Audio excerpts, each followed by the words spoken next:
যদি আপুনি বহুত ডাঙৰ সফলতা বিচাৰে তেনেহ'লে অসফল হ'বলৈ প্ৰস্তুত থাকক, কাৰণ প্ৰতিবাৰে অসফল হোৱাৰ পাছত আপুনি আপোনাৰ ভুলবিলাক শুদ্ধ কৰিব পাৰিব, আৰু ভুলবিলাক শুদ্ধ কৰি গৈ থাকিলে আপুনি এদিন ডাঙৰ সফলতা পাব।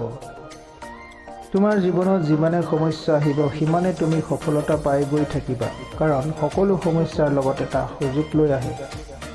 আপুনি নিজকে আইনাত চাই আছে আৰু আপুনি নিজৰ বিষয়ে যি ভাবে, কাৰণ আপুনি যিদৰে ভাবে তেনেকৈয়ে আপুনি লোৱা কাৰ্যও আৰু আপুনি একে স্তৰৰ আত্মবিশ্বাস আপোনাৰ চকুৰ চাৱনি হৈ পৰে।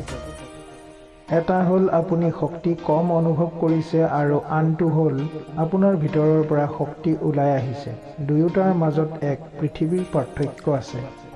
যদি আপুনি নিজৰ দৃষ্টিত সৰ্বশ্ৰেষ্ঠ হৈ পৰে, তেন্তে আপুনি কৰা কাৰ্য, কথা কোৱাৰ ধৰণ, আপোনাৰ চৌপাশৰ মানুহবোৰে বেলেগ কিবা এটা দেখিব আৰু তেওঁলোক আপোনাৰ লগত চুম্বকীয়ভাৱে আকৃষ্ট হৈ পৰিব।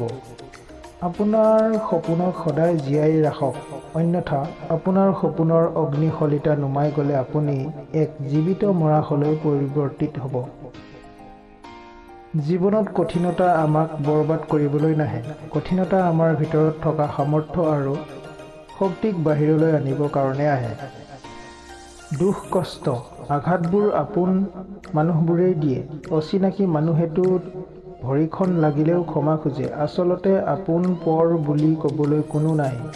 এই জীৱনত সকলো আজি আছে, কাইলৈ নাই।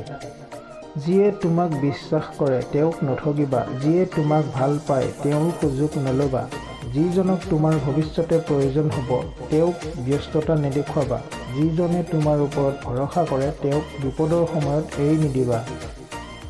আনৰ দুখ সিহঁতে বুজিব শিকে, যিয়ে নিজৰ দুখৰ চকুলো লুকুৱাই হাঁহিব শিকে। সেইজনৰ বাবে কেতিয়াও দুখ নকৰিবা যিয়ে তোমাক বুজি নাপায়, কাৰণ তেওঁ তোমাৰ মুখৰ কথাই বুজি নাপায়, মনৰ কথা কি বুজিব।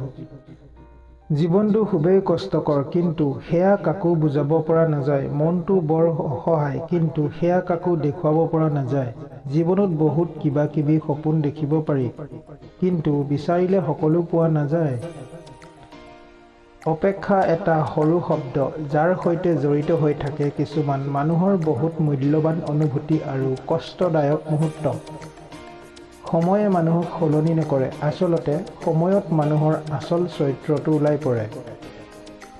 বাহিৰৰ মানুহক কি কৈছে সেয়া ডাঙৰ কথা নহয়, আপুনি নিজকে কি কৈছে তাৰ খবৰ ৰাখে।